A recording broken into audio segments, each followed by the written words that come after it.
Welcome to the Dr. April Jasper Show, relevant conversations for business owners of today. Thank you so much for listening to our podcast. We appreciate being a part of your life and being invited into your day. It is such a joy to be able to help our colleagues to bring value to their patients and to help you strengthen and grow your business. Join us at optometricmanagementeducation.com, where you can learn more about all of the other services we provide.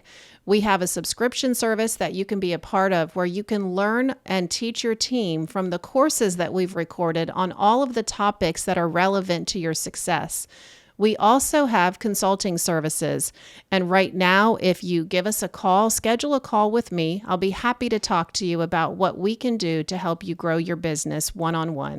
We have spent some time talking about the 10 ways to recession-proof your practice. We're actually recording, it is May of 2023. So if you listen to this down the road, you'll know what the year ended up being, where we don't have that luxury. But what I think is really cool about the topic, and the reason I love it so much, is because, first of all, I've lived through at least what we call one recession before this, and we don't know if that's what this is or not. But we want to make sure that whatever it is we're telling you, you understand can be used indefinitely to grow your practice. Sounds great. All right. So we've gone through a lot. We went through creating your practice of distinction, always putting patients first by getting to know them. We talked about spending time and money on your optical. Yep. And then utilizing the latest in contact lens technology. Contacts are a huge part of our practice and a wonderful way to bring value to patients. We also talked about being knowledgeable about the latest in spectacle lenses and contact lens technology. So both of them. Right. Because we sell a lot of glasses. We love the idea that patients come to us to get the best. Oh, yeah. And they know that we know what is the best. So if you want to... We're going to take care of them. Yeah, exactly. If you want to spend money on glasses, why not spend it on something that you know is going to work? Absolutely. And then the last one that we talked about before this was keeping up with the latest treatment options. And we pretty much segmented or pulled out myopia. We talked about dry eye. We even talked about corneal cross-linking, things that are done for patients with keratoconus. There's a huge amount there. I mean, there's a lot of stuff that's new all the time. Presbyopia, that's another topic we could talk about. But things change on a regular basis. There was just a lot of information that came out from some research on myopia. Yep. And I think it's this week or next week, there's going to be a lot of information that we get about dry eye and research that's just being released on that as well. So all the time, things change. And what's incredible is we're in the practice seeing patients. How do we stay up to date with the latest? But we can do it. And that's one thing we'll help you with as well. And we'll lead you to resources for that. All right. So that leads us to number 7. You ready, Dave? I think so. Prescribing what patients want and need. And then having it available for them to take home with them today, if at all possible. Yeah. Now that sounds crazy, doesn't it? It sounds like a simple thing. It sounds like common sense. Oh, I think I've told him this before, but if I haven't told you guys before, one of my favorite quotes from Brendan Bouchard, who wrote the, High Performing Habits. Oh my goodness. High Performance Habits of High Performing People, something to that effect. You'll know, just look up Brendan Bouchard. But his book is fabulous. And one of the things he says in it is that common sense is not always common practice. And that's why people many times don't succeed. Right. And I love that. What does that mean to you? Well, I mean, and you have to think about it. So in terms of the optical, right, you have people that say don't have too much inventory, right? For frames, you don't have it because, that's $100 bills that are sitting in a drawer. They're not being sold, right? Right. Or whatever it is. But in another instance, though, like contact lenses, you need to have it there because you never know who's going to walk in. So you do need to have the inventory on that. So you're told one thing, but sometimes that doesn't work for everything. Right. So that's where we're at, basically. And it doesn't work for everyone. No. So that's the other thing, too. You can say not to... I've heard people, I agree with you, say not to have too much inventory. And that's such a broad thing to say. Yes. And really, you have to look at how much do you need for the business that you do. Mm-hmm. But then on the other hand, you want to have what you need to be the business you want to be. And so you can't have a practice where you have 100 frames and expect that patients want to be there. Right. And so when we say prescribe what patients need and then have it available, we're really talking about everything. But let's start with the first part of that, the part where we say prescribe what patients need.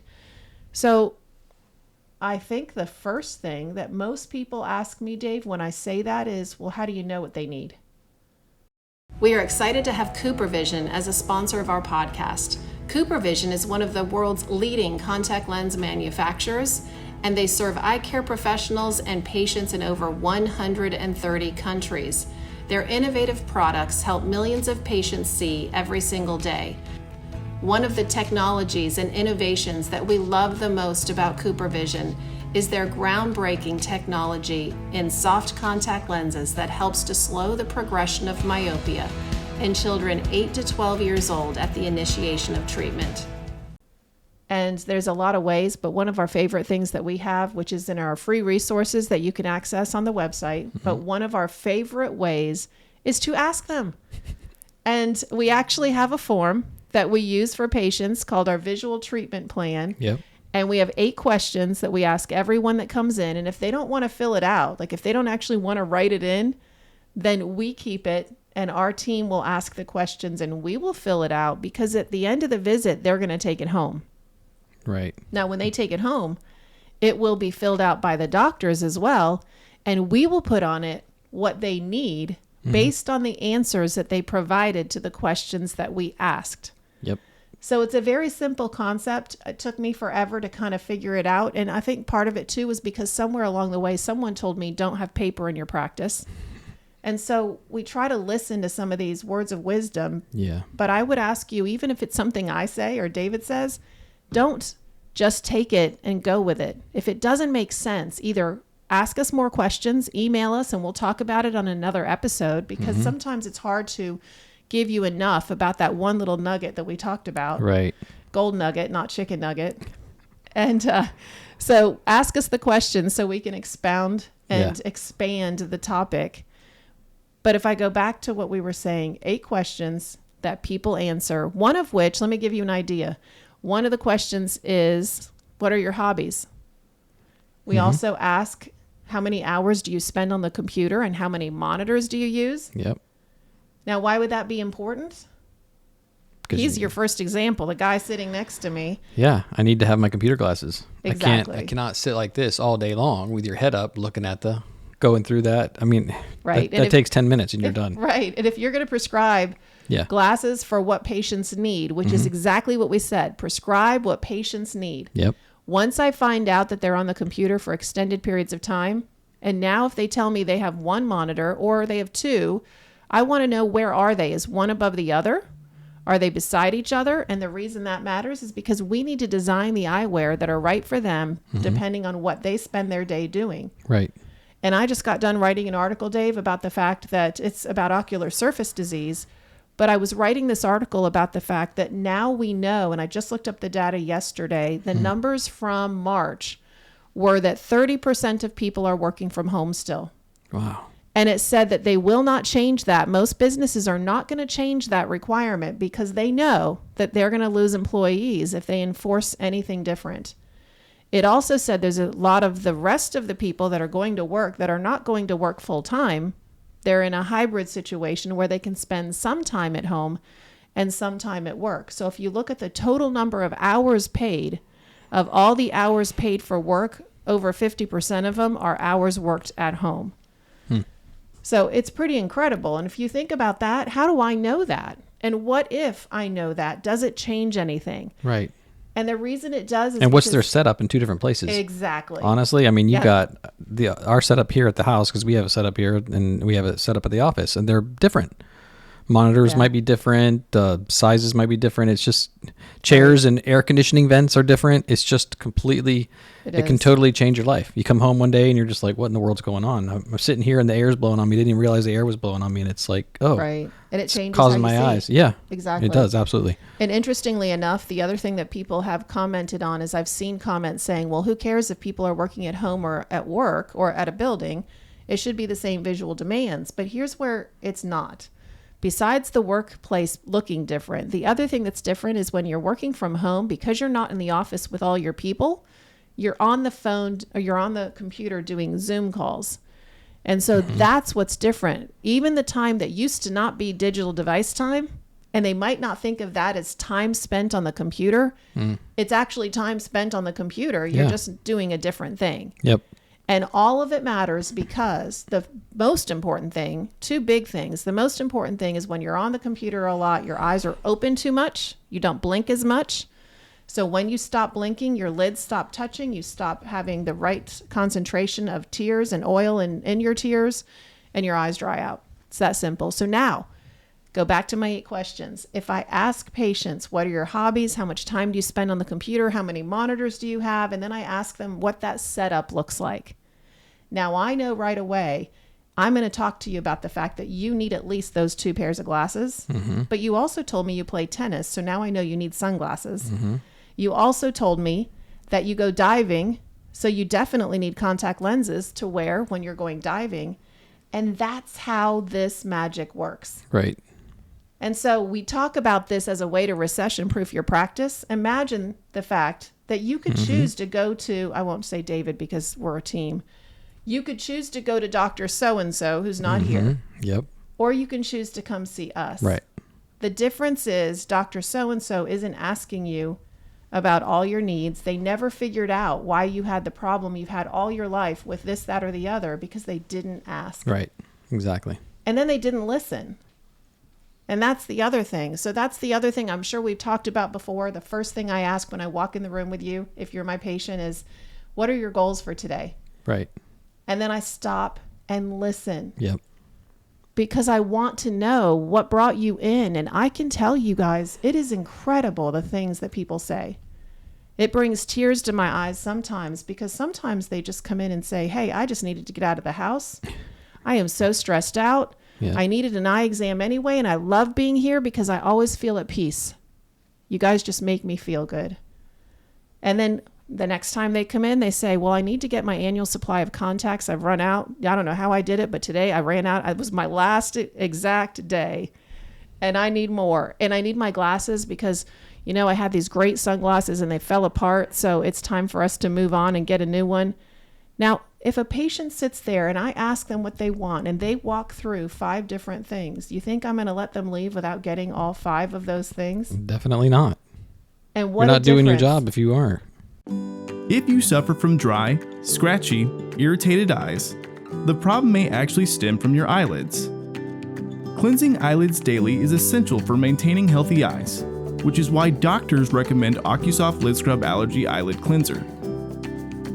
New OcuSoft Lid Scrub Allergy removes oil, pollen, and other contaminants from your eyelids to effectively reduce redness, irritation, and itching caused by seasonal allergies. These pre-moistened wipes are easy to use, on the go or at home. Simply wipe and leave on. As the industry standard of care, OcuSoft has a full line of eyelid cleansers for various conditions. Available through eye care professionals, most retail outlets, and Amazon.com. Visit OcuSoft.com for more details. But if I don't ask them, Right. then I let them out of there and say, everything looks good. Yep. And it could be the same exact result, meaning I still see that everything looks good in your eyes. But you told me you want to do these 5 things. Now we're going to go make that happen, as opposed to I never asked, I never found out. Right. I didn't really meet your needs. And now you're on a mission to make that happen elsewhere Right. because we didn't do it for you in our practice. And it's funny, even we do it as our own, like when we're dealing with things, if I'm out riding my bike on the road, I need a certain lens. I can tell. I just know, you can feel when you're riding, I'm not comfortable. Something's not right. And it's whether I'm not seeing my GPS properly, or the sun's different that day, so it's too dark, my lenses are too dark, or there's just things that you can do to make yourself more comfortable when you're doing the things you're doing. Right. And we have all these resources, right? We have them right in our office, and I can get it. It's just, but sometimes I forget, and I I don't take care of myself necessarily. So, you know, the patients are one that, They and need they're us to feeling it. ask. Right. Right. So they just need to know that you're there and you can ask them about it and figure it out for them. Right. So, And then the second part of that equation is to not only ask them what they need and what they want, but then have it available in our office Right. when at all possible. Yep. And I don't know about you guys, but the one thing I don't have is time. And I can't remember who says it, but there's a famous quote that the one resource that is the most valuable is your time. Yep. And so if I go to a doctor or if I go anywhere, I don't care where it is, when I go to get something done, I sure hope I'm going to get it done. And one of the most frustrating things in my life is when I go with the intent to get X, Y, Z accomplished and I come home and nothing happened. Yeah, for sure. And so he's laughing. I think that means, yes, I'm a part of that. I know how No, frustrated you get. I know. Well, so you're at the office seeing patients and I'm out doing things, trying to get things done, whether I'm going to the post office or FedEx or, getting the tires rotated on the car. I mean, it's just, these things are just normal everyday activities, but you live them.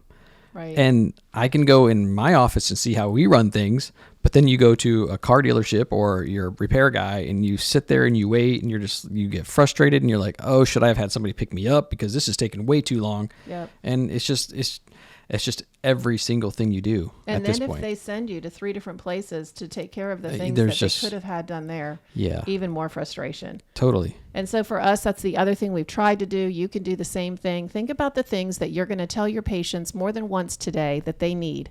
Is that something that you could have in your practice? Is it something you could keep there and you then could be able to supply for your patient to save them time, to make sure they have the right product, and to make sure that they know how to use the product? That is key. Yep. And so when I think about what we've done in our practice and how we've changed it and how we've brought it in, a lot of people I've heard say, I'm not bringing in that product because there's not enough profit margin. And I can understand that. But at the other side of that, I really don't base my choices on profit margin. I base it on what brings value to our patient. And then I can choose the product and the company I work with if I want to, based a little bit on profit margin. But even then, we work and we choose companies that we work with based on how they're going to take care of us.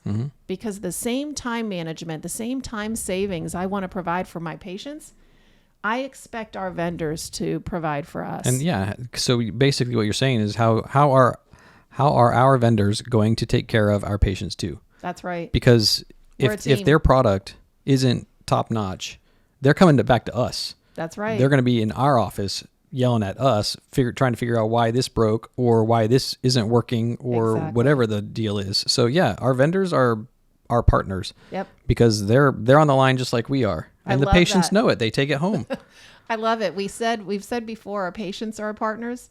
Our vendors are our partners too. 100%. It's a life cycle that we have to continue to work through. We can't be the best we can't be the best at what we do if we don't have the best partners. Absolutely. Is what it comes down to. Yep. Okay. So to wrap this all up, if you want to see what we put together for some of our questions, go on our website, download that form from our free resources section. And you can have it to update, make your own. The only thing David and I ask of you is if you come up with a better way to do it, please tell us so we can fix it and we can send it out to everybody else, because we don't claim to be perfect. We just like to have ideas, get them on paper, get started. Yep. If we wait for perfect, we'll never get anything done. No, for sure. So download it, enjoy, have fun, send us your updates. But here is the message of this one. If you want to recession-proof your practice, you must prescribe what your patients need and want.